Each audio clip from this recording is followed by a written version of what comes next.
지난주에 성탄절은 한마디로 기다림의 계절이라 그렇게 말씀을 드렸습니다. 그래서 이 시몬이라고 하는 사람은 평생 한 분 메시아를 기다렸습니다. 그가 이렇게 한 평생 동안 그 메시아를 기다릴 수 있었던 것은 그에게 성령께서 말씀을 주셨어요. 그거는 뭐냐 하면은 그리스도를 보기 전에 죽지 아니할 것이다. 참 이 말씀을 붙들고 평생을 살았어요. 아무도 메시아를 기다리지 않는 칠흑과 같은 그 암흑 속에서도 그는 기다렸습니다. 결국 그가 죽기 전에 그렇게 기다리던 메시아를 만나고 그리고 하나님께로 갔다고 하는 그 내용을 우리가 살피면서 사실 우리는 복받은 사람들입니다. 왜냐하면은 우리는 정확하게 말하면 이미 죽기 전에 예수님을 다 만난 사람들이에요. 그래서 예수를 믿게 되고 예수님을 통해 구원을 받은 것입니다. 다만 이제 우리는 다시 오실 주님을 기다리고 있는 그런 상황인데 시몬은 그렇게 평생을 주님을 기다렸다가 주님을 만나고 하나님께로 갔어요. 이번 성탄절에 우리 주님을 새롭게 만나는 그런 아름다운 계절이 될 수 있기를 바랍니다. 오늘은 특별히 성탄절에 대해 또 한 가지 말씀드리는 것은 이 성탄절은 나눔의 계절이다. 지난주에는 기다림의 계절이고 오늘은 나눔의 계절이라 하는 말씀을 드립니다. 그래서 우리가 성탄절을 정말 제대로 지키고 싶다면 그거는 우리가 누군가에게 뭔가를 나눌 때 가능하다 그렇게 생각합니다. 왜 그러냐 하면은 이 성탄절이라고 하는 것은 자신의 전부를 나눠주기 위해서 오신 분을 기억하는 날입니다. 우리 주님은 이 성탄절에 하늘 보좌를 비우셨고 이 세상에 오셔서 자신의 삶 전체를 나누셨습니다. 마지막에는 십자가에 달리시고 자신의 물 한 방울, 피 한 방울 아끼지 않고 다 우리를 위해 쏟아주셨으면서 그리고 마지막 남은 그 옷까지도 로마 군병이 가져갔어요. 그러니까 이 성탄절의 주인공 되신 우리 예수님은 한마디로 모든 것을 나눠주시기 위해서 이 땅에 오신 분이기 때문에 우리도 이 성탄절을 지키려면 제대로 지키려면 우리 주님처럼 그렇게 나누는 계절이 돼야 된다. 오늘 우리가 읽은 이 본문 말씀을 보면은 예수님이 탄생하시던 그 첫 번째 크리스마스 때 예수님을 만나기 위해서 찾아온 매우 독특한 행렬이 있었습니다. 그거는 동방에서 온 박사들이죠. 본문 1절에 보면은 헤로당 때에 예수께서 유다의 베들레헴에 나심에 동방으로부터 박사들이 예루살렘에서 이르렀다. 그렇게 기록하고 있습니다. 여기 이 박사라고 하는 말은 그냥 우리가 표현하는 거지 사실 그 당시에 뭐 박사라는 칭호가 없었습니다. 우리가 원문에 보면은 마고이라고 돼 있는데 이 마고이라는 거는 사실 우리 요즘 영어로 매직이라고 하는 말이 바로 거기서 온 거예요. 마고이라는 말에서 온 건데 이 마고이는 어떻게 보면은 점을 치는 사람일 수도 있고 마술을 하는 사람일 수도 있고 점성가라고도 할 수 있는데 제가 보기에는 별을 보는 사람들이기 때문에 점성가가 아닌가 그렇게 생각을 합니다. 그래서 이 별을 관측하면서 예언을 하거나 시대 징조를 알리는 그런 역할을 하던 사람들이었다. 우리가 잘 아는 대로 이 동방 박사의 스토리는 이 복음서 가운데 유일하게 마태복음에만 기록되어 있어요. 다른 곳에는 나타나지 않습니다.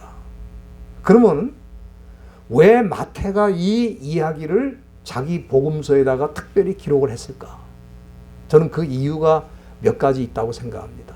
왜 마태복음에는 이 동방 박사의 스토리가 나와 있는가? 첫째는 이 마태는 자신의 복음서를 이 선교적 관점에서 기록한 사람입니다. 그렇기 때문에 이 동방의 박사들이 예수님의 탄생을 기억하고 축하하기 위해서, 경배하기 위해서 이 먼 곳을 찾아왔다는 것은 하나님의 언약 밖에 있었던 이방인들이 구원에 참여하게 될 것을 보여주신 것이다. 저는 그렇게 봅니다. 이 땅에 오신 메시아는 선교의 주님이십니다. 그래서 그는 유대인이나 이방인이나 할 것 없이 모든 사람이 구원에 이르기를 원하시는 것입니다. 그렇기 때문에 우리가 이 성탄절에 반드시 기억해야 되는 것은 예수님은 모든 사람을 품어주시기 위해서 오셨다. 단지 유대인이 아닙니다. 단지 특정된 몇 사람이 아닙니다. 우리 예수님께서는 모든 사람을 품어주시기 위해서 이 땅에 오신 선교의 주님으로서 마태가 그것을 강조하기 위해서 멀리 이방인들이 제일 먼저 예수님의 탄생을 알고 축하하러 왔다는 것을 강조하고 있는 것입니다. 그렇기 때문에 저는 이 성탄절을 우리가 제대로 기억하고 제대로 지키려면은 사실은 선교 현장에 있을 때에 어쩌면 우리가 성탄절을 가장 잘 지킬 수 있는 것이 아니겠는가 그런 생각을 해봅니다. 두 번째는 동방에서 온 박사들을 스토리를 여기다 기록한 것은 성탄절에 가장 중요하게 생각해야 될 것이 무엇인지를 우리에게 보여주는 것입니다. 여러분들, 동방의 박사들이 예수님을 처음 만났을 때 그들이 했던 첫 번째 일이 뭐냐면은 여기 2장 11절에 집에 들어가 아기와 그 모친 마리아에 함께 있는 것을 보고 엎드려 아기께 경배했다 그랬어요. 그러니까 이 사건은 우리에게 뭘 가르쳐 주는 것입니까? 성탄절을 가장 의미 있게 보내는 것은 예수님을 경배하는 일에 참여하는 것이다. 예? 뭐 친구를 만나서 좋은 시간 갖고 어딜 놀러 가고 뭐 파티를 하고 휴가를 가고 이게 아니죠. 성탄절을 가장 잘 지키는 것은 이 동방의 박사들처럼 예수님께 경배를 드리는 게 가장 잘 지키는 거예요. 여러분들 한번 생각해 보시기 바랍니다. 동방의 박사들이 교통이 불편한 그 당시 그 멀리서 유대 땅 베들레헴이라고 하는 작은 마을까지 찾아오는 것은 정말 힘든 일이었습니다. 저도 그 낙타를 한번 타보니까 이집트에서 그 낙타가 그렇게 편안한 운송 수단이 아니더라고요. 정말 좀 힘들어요. 불편해야 돼, 타보니까. 그런데 그걸 타고 이 장거리 여행을 하고 얼마나 피곤했겠어요. 그래서 그들이 제일 먼저 하고 싶은 거는 아마 푹 쉬고 며칠 이렇게 휴가 같이 보내는 것이 그들이 원하는 바일지도 있습니다. 그러나 그들은 그보다도 제일 먼저 아기 예수님이 어디 계신가를 찾았고, 그리고 마국간에 있다는 걸 알고 별의 인도를 받아서 마국간에 온 다음에는 제일 먼저 경배를 드렸어요. 어쩌면은 이 동방의 박사들이 깜짝 놀랄 수도 있었을 것입니다. 왜냐하면은 그들이 유대인의 왕이 태어났다고 할 때 그래도 뭔가 공간이 궁전은 아니더라도, 그렇죠? 궁전은 아니더라도 뭔가 왕의 위엄을 보일 수 있는 그런 장소에서 태어나지 않았을까 그렇게 생각했는데 와서 보니까 뭐예요? 마국간에 태어났다 그 말이에요. 만왕의 왕 메시아가 어떻게 이렇게 누추한 곳에서 태어날 수 있을까? 글쎄 뭐 버스간에서 태어난 사람도 있고 기차간에서 태어난 사람도 있다고 그래요. 그러니 마국간에 태어난 사람은 그게 많지 않은데 오늘 우리 예수님은 그 초라한 마국간에 태어났어도 동방의 박사들은 그 겉으로 화려한 걸 보지 않고 오히려 그 마국간에 태어난 아기 예수님을 인식하고 그리고 그 아기 예수님께 경배를 드렸다는 거예요. 오늘날에도 이 성탄절의 주인 메시아를 알아보지 못하는 사람들은 성탄절의 화려한 곳을 찾아갑니다. 재미난 곳을 찾아갑니다. 그러나 우리 예수님은 그런 곳에 계시는 것이 아닙니다.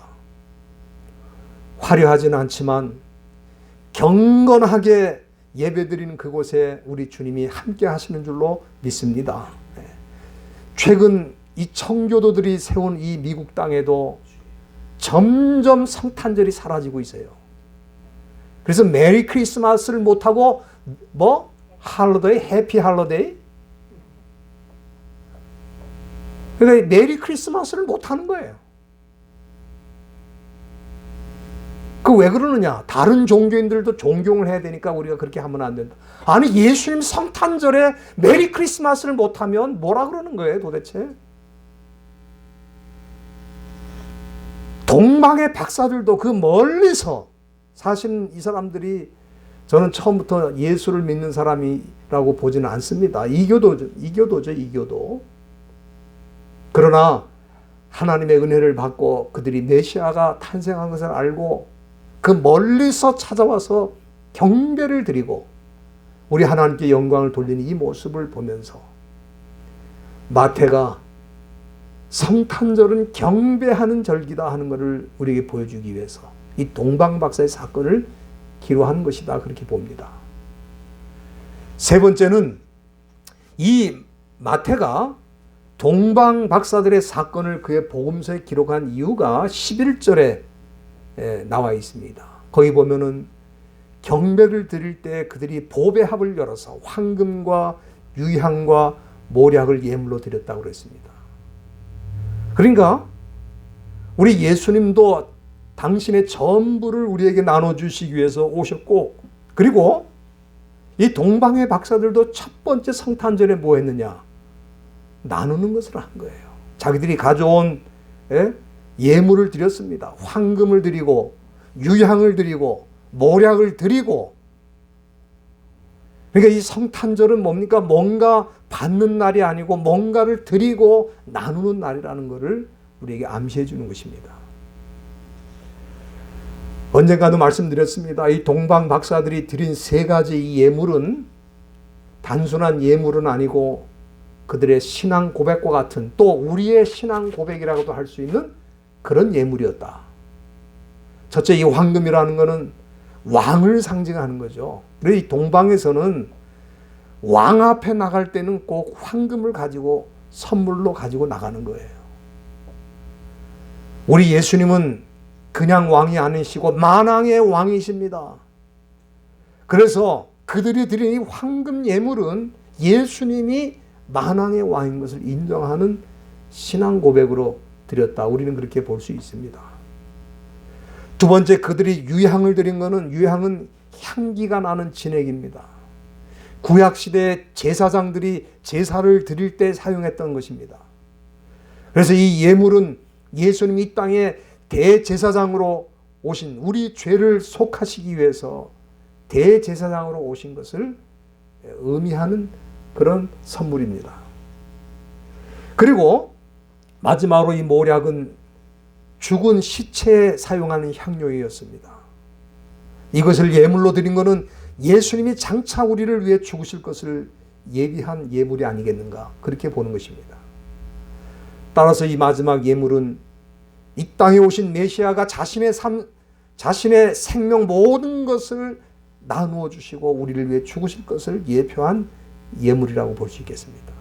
그렇기 때문에 이 예물은 단순한 예물은 아니고 뭔가 예수님께서 이 땅에 오셔서 어떤 일을 하실 것인지를 보여주시는 예물로서 신앙 고백과 같은 그런 예물이었다 그렇게 볼 수 있겠습니다.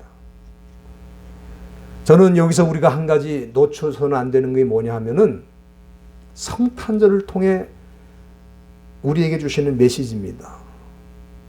성탄절은 그야말로 주님이 자신의 모든 것을 송두리째 주시기 위해서 오신 날입니다. 그렇기 때문에 동방의 박사들도 뭐 이것을 알았는지는 잘 모르겠습니다만은 그들이 드린 예물을 보니까 성령께서 그렇게 깨우쳐 주신 것 같아요.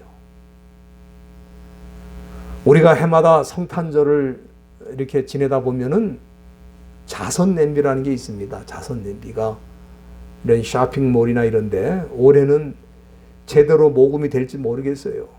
온라인으로 할지 모르겠습니다. 그렇죠? 그런데 이 자선 냄비는 왜 등장했을까? 그렇죠? 냄비 말고도 다른 걸 얼마든지 갖다 놓을 수 있을 텐데 왜 냄비를 갖다 놨을까? 그거는 샌프란시스코에서 처음 시작이 됐다 그래요. 샌프란시스코에 1891년이니까 그렇게 오래된 것도 아닙니다. 한 130년 전에 샌프란시스코 해안에 12월 달에 그 겨울에 그 폭풍으로 인해 가지고 배가 좌초가 됐어요. 그래서 그 거대한 아마 여객선이었던 것 같은데 수많은 사람들이 난민으로 그 샌프란시스코에 남게 되었습니다. 그때 이 조셉 맥피라고 하는 이 구세군의 그 사역자라고 알려져 있는데 이 조셉 맥피라는 사람이 부둣가에다가 솥을 걸어놓고 이 난민을 위해 우리가 따뜻한 음식을 제공합시다. 그래가지고 모금을 한 거예요. 그래서 이 솥을 끓게 합시다. 그래 모금을 해가지고 그때 수많은 사람들이 그 모금에 참여해가지고 그들을 도와줄 수 있었는데 그때부터 시작돼가지고 1년에 한 번씩 성탄절이 되면 냄비를 들고 나와서 어려운 사람들을 돕기 위해서 모금 운동을 하게 된 것입니다. 우리 한국에도 1928년에 들어왔다고 그러는데 제가 그 들어보니까 경제가 어려우면 모금도 줄을 것 같은데 이상하게 경제가 어려우면 모금은 더 늘어난다고 그래요. 참 신기하죠? 경제가 안 좋으면 줄어야 되는데 더 늘어난다는 거예요. 그래서 뭐 반지도 들어오고 복권도 들어오고 또 거액의 체크도 들어오고 그런다고 그러는데 저는 이것은 기독교의 정신이 반영이 된 기부 문화다 그렇게 생각합니다. 저는 작은 걸로 큰 기적을 이룬다는 그 말을 믿는 사람인데 바로 이 자선 냄비가 그런 거예요. 그거는 콜리게의 작은 돈을 시작해서 또 어떤 때는 부자들이 거액의 기금도 내기도 하지만은 거의 대부분 작은 거를 모아가지고 큰 기적을 이루는 그런 모금 운동이라고 볼 수 있겠습니다. 한마디로 나눔의 문화죠. 나눔의 문화. 왜 그러냐 하면은 성탄절이 바로 그런 날이기 때문에 그래요.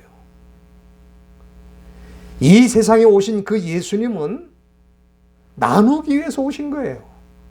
참 나눠도 그분처럼 나누는 분은 없을 것 같아요. 예? 정말 모든 걸 다 나눠줬어요. 하나도 남김이 없습니다. 다 나눠주시고 그리고 자신을 십자가에 희생하셨습니다. 성탄은 이처럼 뭔가를 나눌 때 의미가 있고 기쁨이 넘치고 이상하게 우리는 그렇게 생각하잖아요. 뭔가를 남에게 받으면 더 좋을 것 같은데 사실은 나눌수록 깊은 기쁨이 생긴다는 거예요. 금년에도 우리가 어김없이 성탄절을 맞이하게 됐습니다. 이 성탄절에 동방의 박사들이 멀리서 와가지고 제일 먼저 뭘 내놓으라고 부탁한 거 없어요. 잠자리를 내놓고 먹는 걸 내놓고 우리를 좀 영접해 달라고 그런 거 하나도 없습니다. 멀리서 온 귀한 손님이니까 영접을 해야 되는데 예수님의 모친과 예수님의 그 부친은 그럴 형편이 아닙니다. 자기들도 몸을 마구간에 맡겨야 되는 어려운 상황이었어요. 그러나 동방의 박사들은 아마도 자기들이 생각하는 가장 귀한 예물일 겁니다. 그거는 어쩌다가 준비한 예물이 아니고 아마 일생에 한 번 사용할까 말까 하는 그 귀한 예물을 주님께 드렸어요. 그 정신이 이 크리스마스에는 숨겨져 있는 것입니다. 그 정신이 살아날 때 진정한 성탄절이 되는 것입니다. 교회는 교회를 위해서 존재하는 기관이 아닙니다. 교회는 세상과 뭔가를 나누기 위해서 존재하는 기관이에요. 왜? 그것이 바로 예수님의 정신이니까. 그렇기 때문에 우리 교회도 그 정신을 따라서 우리의 가장 귀한 것을 나눌 수 있는 준비를 해야 되고, 그것을 실천할 수 있을 때 우리 하나님이 기뻐하시는 교회로 우리를 인정해 주시지 않겠는가, 그렇게 생각을 합니다. 사랑하는 성도 여러분들, 저와 여러분들이 이번 성탄절에는 정말 우리의 가장 귀한 것을 드릴 수 있는 아름다운 계절이 되기를 바라고, 또 우리의 이 모아진 헌금을 통해서 더 많은 사람들에게 유익을 끼치고 혜택을 주고, 우리가 작년에도 성탄절 헌금을 인디안 선교를 위해 수고하는 분들에게 다 보내드렸습니다. 올해도 그렇게 하려고 생각을 하고 있습니다. 우리의 적은 것이지만 그들에게는 따뜻한 힘이 되고, 또 그들에게 용기를 주고, 그들에게도 뭔가 우리 주님께서 나누어 주신 것을 함께 나누는 그런 귀한 절기를 맞이하지 않을까. 금년에 우리들이 이 사랑을 나누시는 귀한 계절이 되기를 주님의 이름으로 축원드립니다. 기도하시겠습니다. 하나님 아버지,